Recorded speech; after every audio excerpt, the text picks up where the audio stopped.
Hello, അതെ. അളിയൻ പുറത്തു പോയിരിക്കുക. വന്നാൽ ഉടനെ വിളിക്കാൻ പറയാം.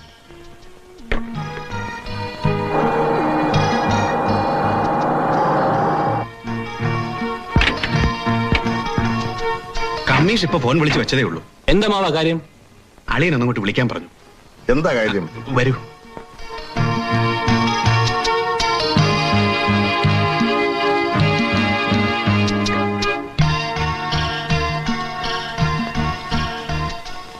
ഹലോ, കമ്മീഷണർ അല്ലേ? ഞാൻ കൈമള. എന്താ സാർ വിശേഷം? അല്ല, റെയ്ഡോ? എന്താ സാർ ഇങ്ങനെ? നിങ്ങളൊക്കെ ഇവിടെ ഉള്ളപ്പോ ഇന്ന് തന്നെ കോണ്ടാക്ട് ചെയ്യാം. Okay sir. എന്താ SP രാജശേഖരൻ ഒട്ടും ഈൽഡ് ചെയ്യാത്ത ആളാണെന്നാ കമ്മീഷണർ പറയുന്നത്. പോലീസ് ഡിപ്പാർട്ട്മെന്റ് നമ്മളെ ഫേവർ ചെയ്യുന്ന ആൾക്കാരുണ്ടായിട്ട് പോലും ഇങ്ങനെ ഒരു റെയ്ഡ് നടക്കുമെന്ന് പറഞ്ഞാൽ ഇത് ഭരതംപള്ളിയുടെ ആൾക്കാർ നമ്മളെ ഒറ്റുകൊടുത്താവാനേ വഴിയുള്ളൂ. ആരെയും കുറ്റം പറഞ്ഞിട്ട് കാര്യമില്ല. ഇത് നമ്മുടെ കഴിവേട് തന്നെയാ. ചൂടാകാതെ മോഹൻ, എല്ലാത്തിനും പോംവഴികളില്ലേ? അമ്മാവനത് പറയാം. കുടുങ്ങിയാലേ 6-7 വർഷം നല്ല സുഖമായി സെൻട്രൽ ജയിലിൽ കഴിയാം. അങ്ങനെ ഒന്ന് നമ്മുടെ ജാതകത്തിലുണ്ടെങ്കിൽ അത് അനുഭവിച്ചേ പറ്റൂ. വാസവ, ഇതത്ര നിസ്സാരമായി തള്ളാനുള്ളതല്ല. തെളിവുകളെല്ലാം നമുക്കെതിരാണ്. ശ്യാം പ്രകാശിന് മാത്രമേ നമ്മളെ സഹായിക്കാൻ കഴിയൂ. ഇങ്ങനെ എല്ലാ കാര്യങ്ങൾക്കും അഡ്വക്കേറ്റ്മാരെ ഡിപ്പെൻഡ് ചെയ്യരുതെന്ന് അച്ഛനോട് ഞാൻ അന്നേ പറഞ്ഞതാ. പിന്നെ വക്കീല് വേണ്ടി അടുത്ത് വൈദ്യുതി കൊണ്ട് കാര്യം നടക്കൂ. വാസവ, നീ പോയി ശ്യാം പ്രകാശിനെ കണ്ട് എല്ലാ വിവരങ്ങളും പറയണം.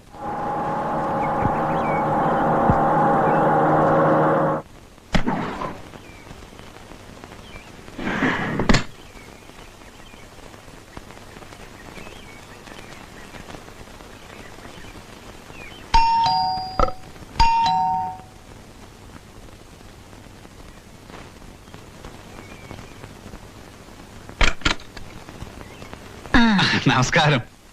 വരൂ. അയ്യോ, ഇരിക്കാനൊന്നും സമയമില്ല. ആകെ കുടുങ്ങിയിരിക്കുന്ന സമയമാ. ശ്യാം പ്രകാശ് ഇല്ലേ ഇവിടെ? ശ്യാം കോടതി പോയല്ലോ. It is not he who has committed the murder. It is the insanity, madness, the mental imbalance that has provocated him to do such a crime.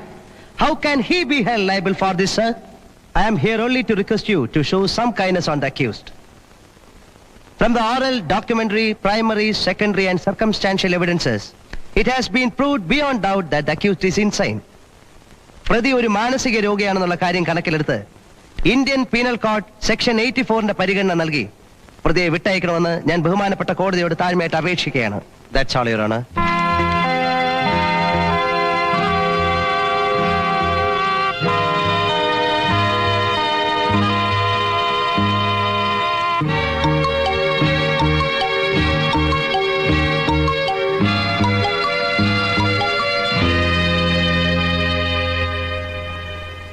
സാക്ഷികളുടെ മൊഴികളുടെയും സാഹചര്യ തെളിവുകളുടെയും അടിസ്ഥാനത്തിൽ പ്രതി ഒരു മാനസിക രോഗിയാണെന്നുള്ളത് കോടതിക്ക് ബോധ്യപ്പെട്ടിരിക്കുന്നു. പൂർവ്വ വൈരാഗ്യത്തോടെയാണ് പ്രതി കൊലപാതകം നടത്തിയിട്ടുള്ളതെന്ന് പ്രോസിക്യൂഷന് സ്ഥാപിക്കാനും കഴിഞ്ഞിട്ടില്ല. ഈ സാഹചര്യത്തിൽ ഇന്ത്യൻ ശിക്ഷാ നിയമത്തിലെ 84-ാം വകുപ്പിന്റെ ആനുകൂല്യം നൽകി പ്രതി രവീന്ദ്രനെ നിരുപാധികം വിട്ടയക്കാൻ കോടതി ഉത്തരവിടുന്നു.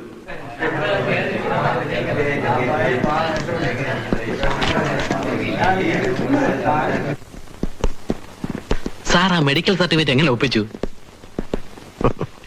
അതൊക്കെ രഹസ്യമാണ്. എന്നാലും മെഡിക്കൽ ബോർഡിന്റെ തന്നെ ഒരു സർട്ടിഫിക്കറ്റ് ഒപ്പിക്കുന്നത് നിസ്സാര കാര്യമല്ലോ സാർ. എന്റെ ജൂനിയേഴ്സ് ആയി പോയില്ലേ, പറഞ്ഞുതരാം. Luckily the accused party was using a medicine for the past 5 years.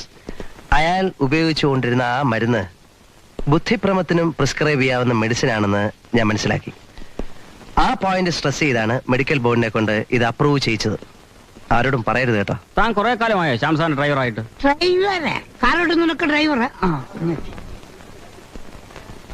Sir, കുറച്ച് നാളായിട്ട് ഒരു ഡൗട്ട് ചോദിക്കണമെന്ന് വിചാരിക്കാൻ. സാർ, ഈ ജയിക്കേണ്ട പോയിന്റ്സ് മാത്രം എങ്ങനെയാ തപ്പിയെടുക്കുന്നത്? 3-4 വർഷമായില്ലേ രണ്ടുപേരും എന്റെ കൂടെ ആയിട്ട്. എന്നിട്ട് ഒരു താൻ ആ കേസിന്റെ നോട്ടീസ് പോസ്റ്റ് ചെയ്തോ? അത് അന്ന് തന്നെ വാദിക്ക് പോസ്റ്റ് ചെയ്തല്ലോ. ഇവിടെ വാദിക്കല്ലോ, പ്രതിക്കല്ലേ പോസ്റ്റ് ചെയ്യേണ്ടത്? അല്ല സാർ, ഒന്നും പറഞ്ഞില്ലേ വാദിക്കണോ പ്രതിക്കല്ലേ? രണ്ടുപേരും കൊണ്ട് വലിയ ബുദ്ധിമുട്ടായി കേട്ടോ. നമസ്കാരം സർ, ഈ ഉപകാരം ഞാൻ ഒരിക്കലും മറക്കില്ല. അതൊക്കെ പറയടോ. തനിക്ക് തലയ്ക്ക് സുഖമില്ലെന്ന് വാദിച്ച ആ കേസ് ജയിച്ചിരിക്കുന്നത്. പിന്നെ ഇതൊരു ശീലമായി പോരുത് കേട്ടോ. ഏത് സർ? മർഡർ, കൊലപാതകം, സത്യം പറഞ്ഞാൽ തൂക്കിക്കൊല്ലേണ്ട കേസാ. അല്ല സർ, ഒരു അബദ്ധം. എന്തോന്ന് അബദ്ധം? നാട് റോഡിൽ ഇടയിൽ തന്നെ ചറവറ കുത്തുന്നതാണ് അബദ്ധം. സർ, എന്റെ പെങ്ങളെ ആ ദുഷ്ടൻ ആ വൈകുന്നേരത്തെ എവിടെ കാണാം സർ? വൈകുന്നേരോ? അത് മാത്രമല്ല, ഫസ്റ്റ് റാങ്ക് വാങ്ങിച്ച ഞാൻ LLB പാസ്സായത് അല്ല രാവേട്ടാ? ഏത് റാങ്ക്? First rank. ആ, മിടുക്കൻ. അതുകൊണ്ട് ഈ കേസിന്റെ കാര്യം പറഞ്ഞൊന്നും എന്നെ വരട്ടരുത്. 95%, അതായത് 95% ഞാൻ വിജയിച്ചിട്ടേ ഉള്ളൂ. പറഞ്ഞു കൂടേ. അതെ അതെ, ഞങ്ങളുടെ ബോസായോണ്ട് പറയല്ല, നിയമത്തിന്റെ കാര്യത്തിൽ സാറ് അതോറിറ്റി തന്നെയാ. സാറ് കോടതി വാദിക്കുന്നത് കാണാൻ തന്നെ എത്ര ഒരു കൂടുമെന്ന് അറിയാമോ? രാജകലയല്ലേ, ജീനിയസാ. ഓവറാക്കാതെ. ജൂനിയേഴ്സ് ആണെന്ന് കരുതി ഞാൻ തരുന്ന സ്വാതന്ത്ര്യം മിസ്യൂസ് ചെയ്യരുത്. ചെയ്യൂ?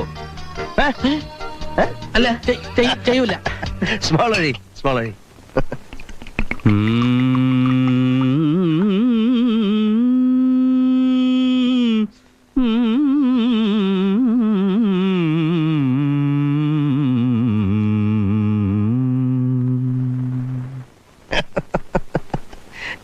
ഇതേത് രാഗമാണെന്നറിയോ? എനിക്ക് ഒരു പിടിയുമില്ല. ആ, പിടികാണില്ല. അല്പം സ്വല്പം വിവരമുള്ളവർക്ക് സംഗീതം മനസ്സിലാവൂ, അല്ലേ രാവേട്ടാ? അതെ അതെ. പ്രകാശ്, മതി, വളരെ കൂടുതലായി. ഹേയ്, എന്റെ കൈമൾ സാറേ, ഫുൾ ടാങ്ക് അടിച്ചാലും ഒരു കുഴപ്പമില്ല. നല്ല കണ്ടീഷൻ ബോഡിയാ. പ്രകാശ്, വന്നേ. ടക്കെന്നൊരു സ്മോൾ വഴി.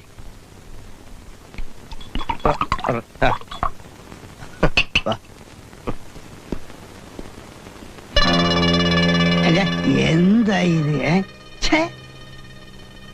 നിങ്ങൾ വിചാരിക്കുന്നത് പോലെ ഈ കേസിനെ അത്ര ലൈറ്റായി ഞങ്ങൾക്ക് കാണാൻ കഴിയും.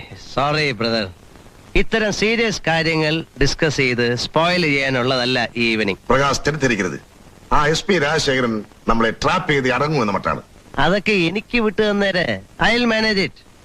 ഇതിനേക്കാൾ കുഴപ്പം പിടിച്ച കേസുകളിൽ നിന്ന് ഞാൻ നിങ്ങളെ ഊരി തന്നിട്ടില്ലേ? പിന്നെ ഇത് നോ പ്രകാശ്, ഇത്തവണ തെളിവുകളെല്ലാം നമുക്കെതിരാണ്, അത് ഓർമ്മ വേണം. പ്രതികൂലമായിട്ടുള്ള തെളിവുകൾ അനുകൂലമായിട്ടുള്ള തെളിവുകളാക്കി മാറ്റും. That is advocate Shyam Prakash.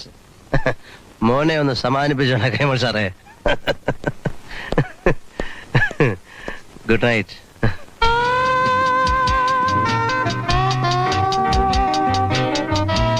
ഞങ്ങൾ പോട്ടെ. അല്ല, ഇവര് നിങ്ങൾ എങ്ങനെ പോകും? ഞങ്ങൾ ഓട്ടോയിൽ പോകോളാം. ഞാൻ ഡ്രോപ്പ് ചെയ്യാം. അത് ശരി. നിങ്ങൾ ഓട്ടോ അത് പോയി. ശരി. അത് ശരിയല്ല, അത് ശരി. നിങ്ങളൊരു കാര്യം ചെയ്യും, നിങ്ങളൊരു ഓട്ടോ പോയിക്കോ. നമ്മളെങ്ങനെ പോവും? നമ്മൾ കാറ് പോവും. ആര് ഡ്രൈവ് ചെയ്യും? ഞാൻ ഡ്രൈവ് ചെയ്യും. അത് ശരി. ഇത് നല്ല പ്രവണത.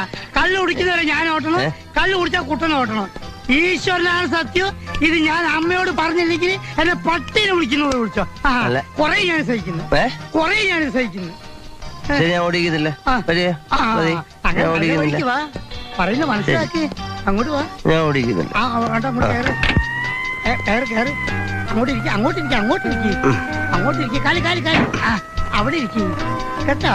മുതിർന്നവർ പറയുമ്പോ മനസ്സിലാക്കണം. അങ്ങനെ സൂയിക്കണം. ഇത് എന്തൊരു സങ്കടമാണ് പറഞ്ഞാലും. അയ്യോ, വൈപ്പർ വഴി മഴ പെയ്താ പിന്നെ അപ്പയിടണ്ടല്ലോ.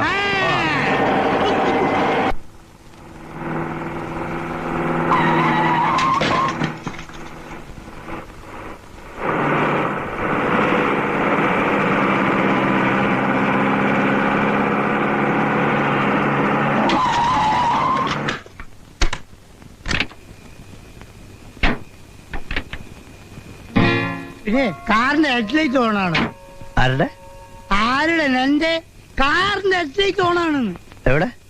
എന്താ ചെയ്യ ഭഗവാൻ. ഇതാ സ്വിച്ച് ഇവിടെ. എന്താ ചെയ്യേണ്ട? ഓഫ് ചെയ്യണോ? അത് പറഞ്ഞാ പോരെ. ഞാനതല്ല പറഞ്ഞത്.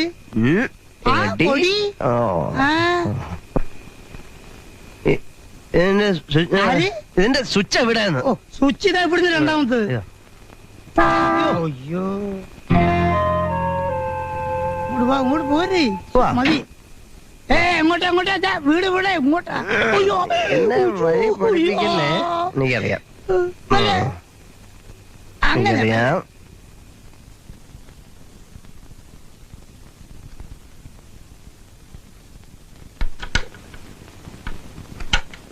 എത്ര പൂച്ചട്ടിയാ പൊട്ടിച്ചത്?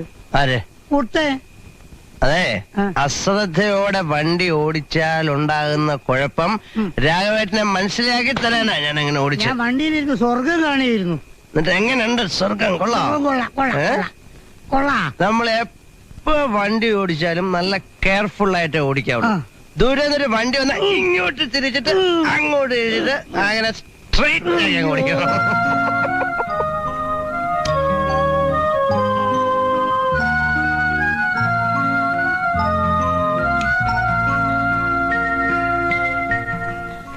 ആ ആ ആ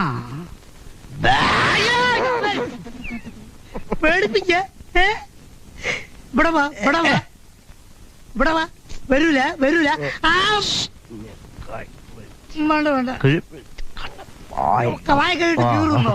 എന്തൊരു സങ്കടം. ഇവിടെ വാ, ഇങ്ങോട്ട് നടന്നേ. തള്ളണോ? അല്ല, അല്ല, അല്ല. അയ്യോ, ഇതാ പോണം, ഇതാ പോണം.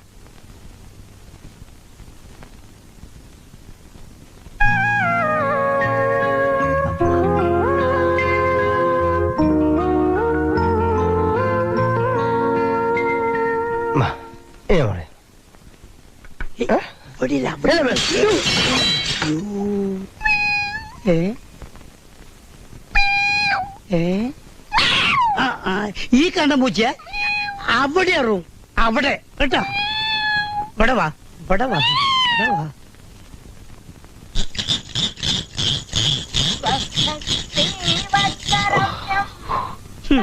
എന്താ ക്ഷീണിച്ചോ? അങ്ങനെ ക്ഷീണിക്കത്തൊന്നുമില്ല. അതെന്താ ക്ഷീണിക്കുന്നറിയാവോ? ഏ? അതിന്റെ രീതി ചെയ്യണം. ഇത് ശരിയല്ല. ആഹാ. ഇതാ നോക്ക്, ഇതാ ചെസ്റ്റ്, ആ. ഹാൻഡ് ഇങ്ങനെ പിടിക്കണം, കണ്ട ഹിപ്പ്, ലുക്ക് ഇങ്ങനെ ആയിരിക്കണം. എന്നാ ഒന്ന് ചവിട്ടി കാണിച്ചേ. എന്ത്? വാ. എനിക്ക് ചവിട്ടി കളിക്കാൻ സമയമില്ലെന്ന്. കളിക്കാൻ അടുക്കള പാടി വെറുതെ ആയോ? അമ്മേ, വെറുതെ മനുഷ്യൻ. അവിടെ ഇരിക്കാൻ. അമ്മേ, ഗുഡ് മോർണിംഗ് മദർ. ദാ കാപ്പി. എന്താ ഒരു ഗൗരവം? ഇന്നലെ ഞാൻ വന്നതൊന്നും അറിഞ്ഞില്ല. ഭയങ്കര ഉറക്കമായിരുന്നു. ഇതൊന്നും അത്ര ശരിയല്ല കേട്ടോ. നീ ഇന്നലെ എത്ര മണിക്കാ വന്നേ? ഞാനൊരു 10 മണിയായി കാണും അല്ലേ? 10, 10:30, 10:30, 11 മണിയായി. 11. ഒരു 11:30, 12 ആയി കാണും. അവിടെ ഉറപ്പിക്കാം. എടാ, ഇവൻ ഇന്നലെ പൊട്ടിച്ച പൂച്ചട്ടികളും ടേബിൾ ഡാമും നീ എവിടെയാ ഒളിച്ചു വെച്ചിരിക്കുന്നെ? പൂച്ചട്ടികള് പൂച്ച ഓ, എന്തൊരു രാഗവിസ്താരമായിരുന്നു. അല്ല, ഈ അർദ്ധരാത്രിയിൽ അയൽക്കാർക്ക് ശല്യം ഉണ്ടാക്കുന്നവർക്ക് എന്ത് വകുപ്പാ നിന്റെ ശിക്ഷാ നിയമത്തില്? അമ്മ, അത് പിന്നെ കൈമൾ സാർ വളരെ വേണ്ട, നിർബന്ധിച്ചപ്പോ. വേണ്ട, വേണ്ട, വേണ്ട. നീ ആരുടെ മേലും പഴി ചാരണ്ട. ഇത് കുറച്ച് കൂടുതലാവുന്നുണ്ടെന്ന് എനിക്ക് തന്നെ തോന്നുന്നില്ലേ? തോന്നുന്നുണ്ട്. സോറി അമ്മേ, വെരി സോറി. ഇന്നലെ ഡോസ് അല്പം കൂടി പോയി. ഇത് അമ്മയെ കൊണ്ട് ഞാൻ സത്യം ചെയ്യുന്നു. വേണ്ട, വേണ്ട. നിന്റെ സത്യം ഒന്നും എനിക്ക് കേൾക്കുകയേ വേണ്ട. കേൾക്കണം.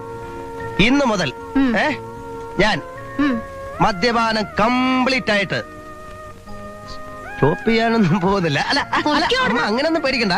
ഞാൻ അതിന്റെ ഡോസ് കുറയ്ക്കും. കേട്ടാ കേട്ടാ, ഇതാ ഞാൻ പറഞ്ഞത്. നോക്കി അമ്മ, ഈ കാര്യം പറഞ്ഞാൽ മനസ്സിലാവും. നോക്കി ശരിക്കും നോക്കി. പോടോ അവിടുന്ന്.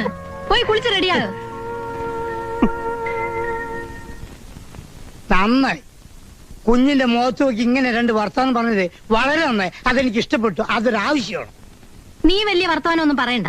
അവനെ വഷളാക്കുന്നതിൽ നിനക്കും ഉണ്ടൊരു പങ്ക്.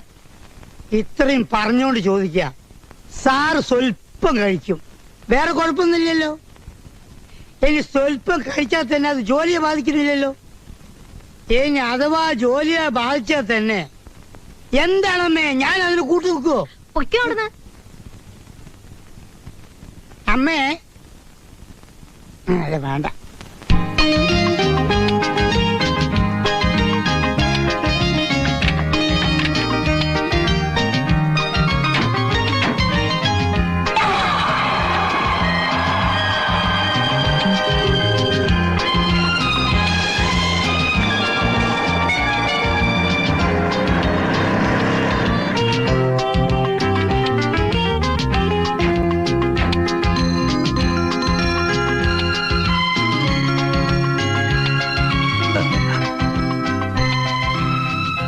Many many happy returns of the day. സമ്മതിച്ചിരിക്കുന്നു. ഇരിക്കൂ. ഓരോ വർഷവും ഈ വയസ്സിന്റെ ജന്മനാൾ ഇത്ര കൃത്യമായി എങ്ങനെ ഓർമ്മിക്കുന്നു എന്നാ? മാഷേ, വളരെ കുറച്ച് നല്ല ക്വാളിറ്റീസേ എനിക്കുള്ളൂ. അതിലൊന്നാണ് വന്ന വഴി മറക്കാതിരിക്കുക. ഞാൻ ശ്യാമിന് വേണ്ടി ഏതാണ്ടൊക്കെയോ ത്യാഗം ചെയ്തിട്ടുണ്ടെന്നാണോ ശ്യാം മനസ്സിലാക്കി വെച്ചിരിക്കുന്നത്? അത് തെറ്റാണ്.